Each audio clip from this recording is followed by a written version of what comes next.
बहुजन सौरभ, बहुजनांच्या सामाजिक व सांस्कृतिक चळवळीचे मुखपत्र. नमस्ते, जय भीम। मैं एडवोकेट डॉक्टर सिद्धार्थ कामले, दैनिक बहुजन सौरभ का मुख्य संपादक।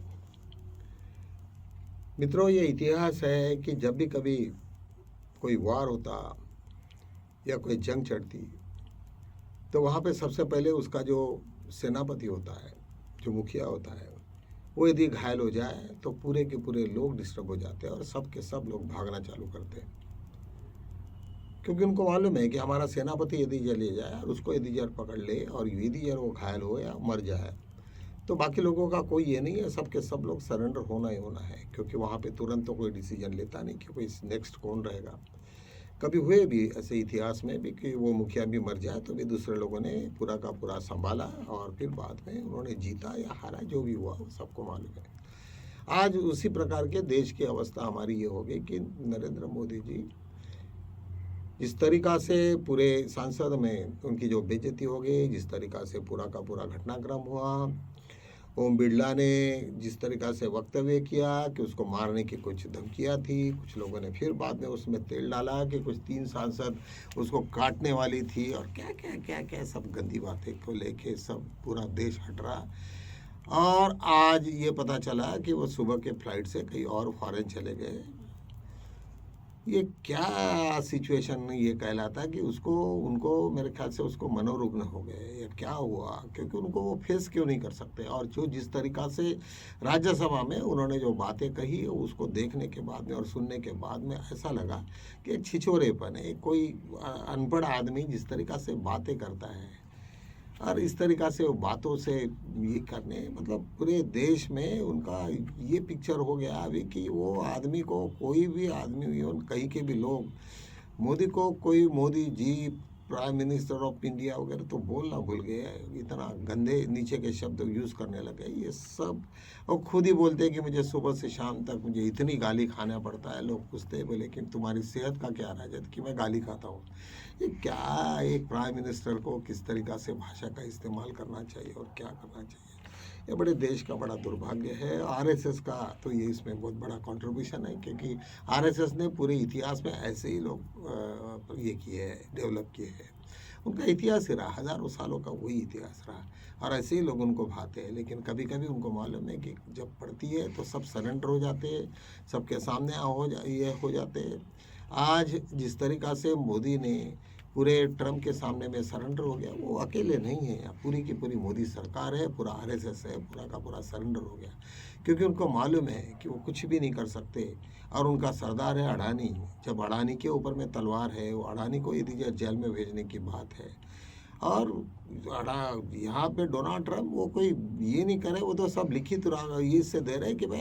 अडानी हमको ये पूरा का पूरा मोदी जी हमको सरेंडर हो गए, लिखित रूप में बता रहे। तो इसका मतलब क्या हो रहा है कि हमारे देश एक चूतिया लोगों के हाथ में है, जिन्होंने सब कुछ जो भी कुछ कमाया था पुराने लोगों ने वो सब का सब गंवा के बेच दिए। आरएसएस की नीति है ना साला इलेक्शन जीत पाए ना कुछ करे, उल्टे सिल्टे काम करके इलेक्शन को जीतना और इस तरीक़ा से बेवकूफ़ी और बदमाशी करना, ये सब का सब बड़ा मतलब घिनौने काम है। ये सभी लोग कहेंगे इस तरीक़ा से होना नहीं चाहिए। आज देश में एक बलग इससे वो डरे हुए हैं मोदी जी, वो स्टीम फाइल पे जेफरी स्टीन के बारे में मैंने बहुत बार इसके पहले भी बोला, पूरे दुनिया को मालूम है। और अनिल अंबानी जैसा आदमी 17 मतलब 14 से 19 के बीच में नरेंद्र मोदी जी के गले के ताबिद बने हुए थे। आज वही उनके ऊपर में जब एप्स्टीन की फाइल खुली तो पता चला कि पूरे के पूरे जो डील करते थे वो मिस्टर एप्स्टीन था, वो सबसे बड़े, और वो उसके माध्यम से सब पूरे के पूरे इंडिया में और बाहर में डील होते थे। तो क्या क्या था, क्या क्या नहीं हुआ, अभी तक तो सिर्फ 30% ही माल निकला है वहाँ से उनके यहाँ पे फाइलें, लेकिन अभी तो बचे हुए फाइलें निकलने की है, क्योंकि FBI वहाँ पे CBI जैसा FBI है और उन्होंने पूरे गवर्नमेंट और वहाँ के पार्लियामेंट ने कहा कि वो स्टीम की पूरी फाइलें सार्वजनिक करो और सार्वजनिक होने के बाद में भी उसको ऑथेंटिसिटी है। हमारे इंडिया जैसा नहीं कि भाई हम लोग इसको नहीं मानते वगैरह वगैरह, तुम कौन होते हैं ना मानने वाले। अमेरिका ने जब उसके FBI के लोगों ने वो प्रकाशित किया हुआ है तो ऑथेंटिसिटी है, उसमें ऑथेंटिक लोग लगे हैं, तो निश्चित रूप से यहाँ पे उसकी ये होनी चाहिए, उसके ऊपर में एफआईआर होनी चाहिए। अभी वो किस तरीक़ा से करेंगे, क्या करेंगे, मुझे लगता है कि कांग्रेस एक थोड़ी एक जिसमें तरीक़ा से उसके ऊपर में अटैक करना चाहिए था बीजेपी के ऊपर में, वो नहीं कर रहे। अभी तक तो हज़ारों केसेस रोज़ डालना चाहिए था, इन्होंने कांग्रेस वालों ने बीजेपी के अगेंस्ट में रोज़ हज़ारों केसेस होनी चाहिए थी। लेकिन अनफॉर्चुनेटली मुझे नहीं मालूम ये उनका क्या है, इतना बड़े सब बड़े बड़े वकील हैं उनके पास में, लेकिन उनको परेशान करने के लिए आज कितनी बड़ी बड़ी केसेस है। नहीं भी हो गया, लेकिन कहीं ना कहीं पूरे देश में कई ये इसके बाद अंबानी के अगेंस्ट में तो कम से कम डाल सकते हैं कि उसके बारे में भाई हम लोगों को इसका एफआईआर हुआ, हमारी बदनामी हो गई, हमारे सब लोग फॉरेन में हैं और ये कहते हैं कि भाई कौन से देश से आया, ऐसे कई मसले बन सकते थे। तो ये सब नहीं हुआ, ये हमारा बड़ा दुर्भाग्य है और मुझे लगता है कि ये सब सिचुएशंस बहुत ही गंदी है। उनके जो ईमेल्स आए वो पढ़ने के लायक भी नहीं है। कोई कह रहा है कि भाई स्वीडन की एक सुंदर लड़की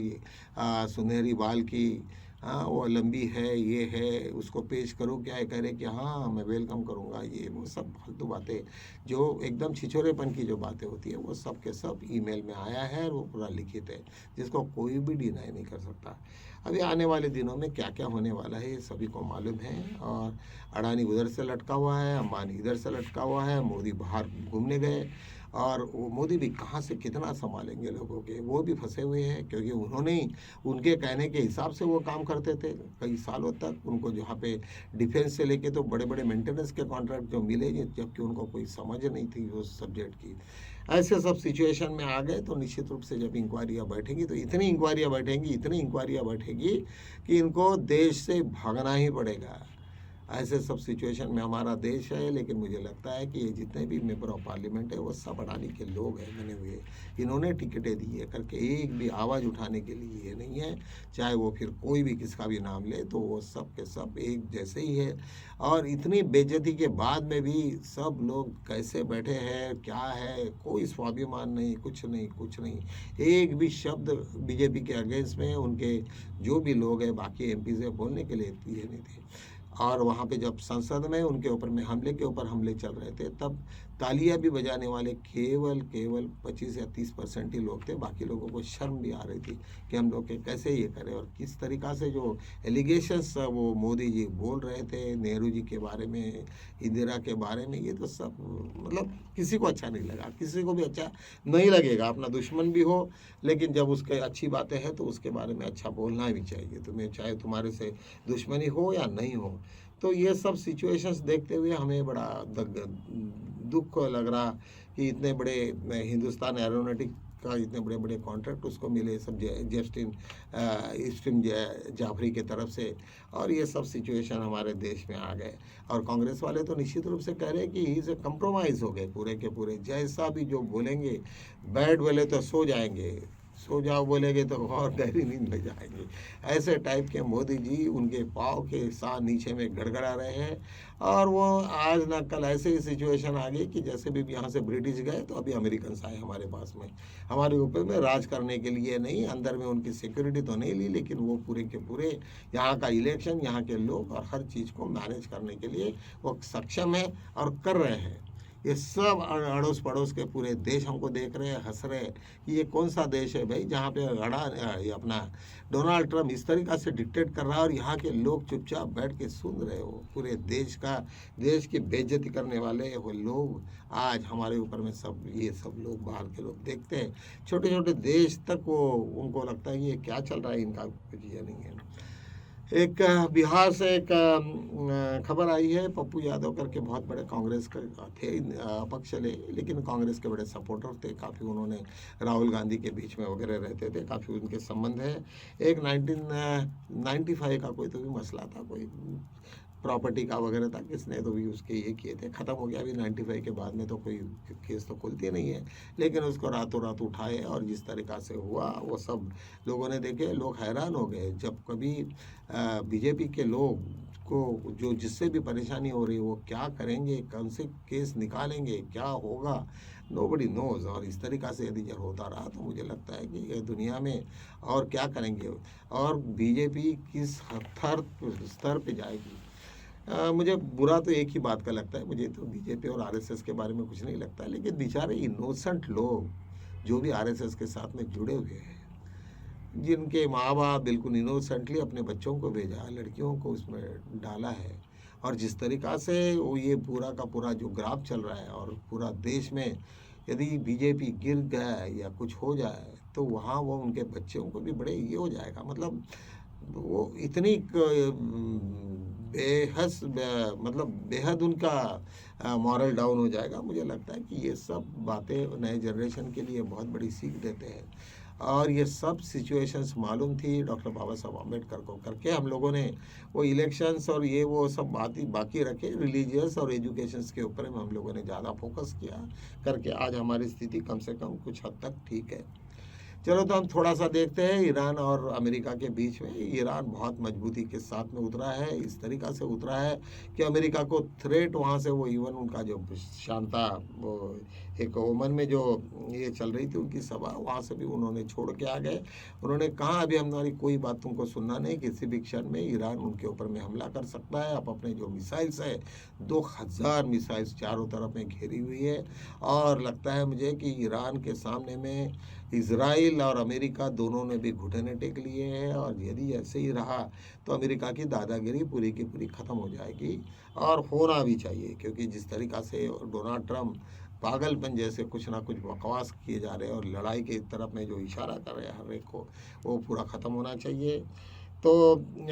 इसी तरीक़ा से यदि ये रहा तो हमारे देश में पूरे विश्व में ही शांति होनी चाहिए। सभी लोग कहेंगे, वो चाहे अपने मुल्क में हो या दूसरे के मुल्क में हो, शांति ही होनी चाहिए। शांति से ही सब काम होता है, युद्ध से कुछ भी किसी का कुछ हुआ नहीं, सभी को मालूम है, बुद्धिस्ट लोगों को तो अच्छे से मालूम है। तो चलो हम यही रुकते हैं, कल मिलेंगे नए मुद्दों के साथ में, तब तक के लिए